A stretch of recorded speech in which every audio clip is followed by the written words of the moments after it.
Now we're going to create the drawing. So you should have already opened a CAD 154 drawing template. And we're going to go to View Layout, select Model View, double click on our Lab 13, and come in and place the upper view. Now you might want to go down and place the bottom view here as shown in your sheet, but keep in mind that it's a section view, so you don't want to place it this way.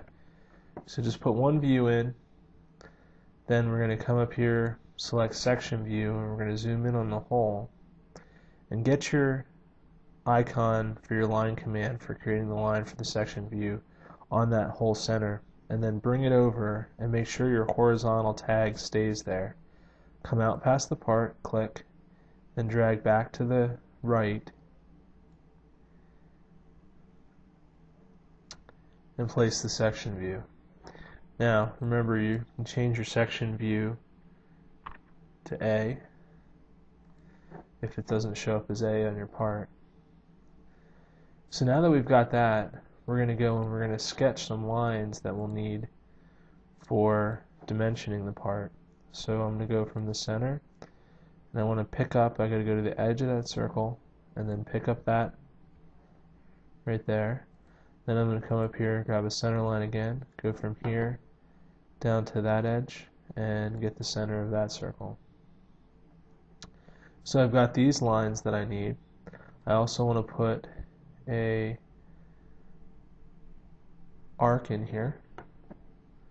So that arc's going to go from here to there, and then I'll place it, and then I want to take that arc and drag it up to the center. And I can also select that arc and make it for construction. That way it'll show up as a dashed line. The last thing I want to do, the last line that we want to put in here is a center line from, pick up the center point here and just put a little center line in there, and that'll allow us to put our dimensions in for the distance off of that hole on this view. So now I'm going to switch over to annotation. Make sure you do that because the Smart Dimension tool in Sketch works differently than the one in annotation. So I'm going to come over to annotation and I'm going to place my 14.48. Leave it driven, that's fine. Then I'm going to put in my radius dimension. And if you notice, we've got a metric part on our metric drawing on our hands here. So go up to Tools, Options, Document Properties. If you're not on ANSI, select ANSI there. And then to change our units, we want to come over here and select IPS, click OK. And the last thing that we want to do is change this guy to, so go to Display Options after right clicking and go Display as Diameter. We have our other diameter dimension up here. Then we can put in our distance down to our fold.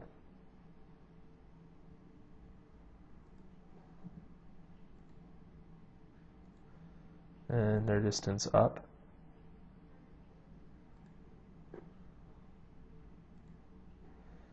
Get our width of the part.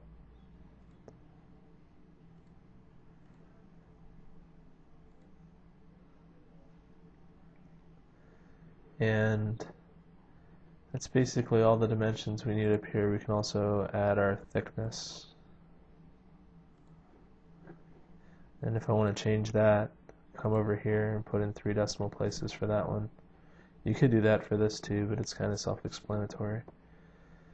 Then I'm going to come down here and I'm going to get my horizontal dimension of 0.62 in there, and my height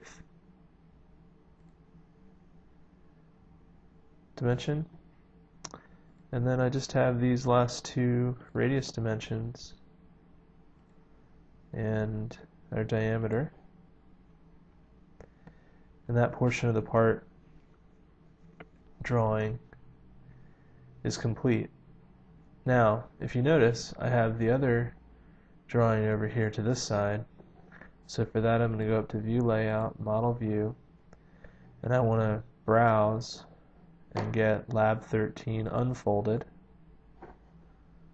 Here, let me move this over so you can see it.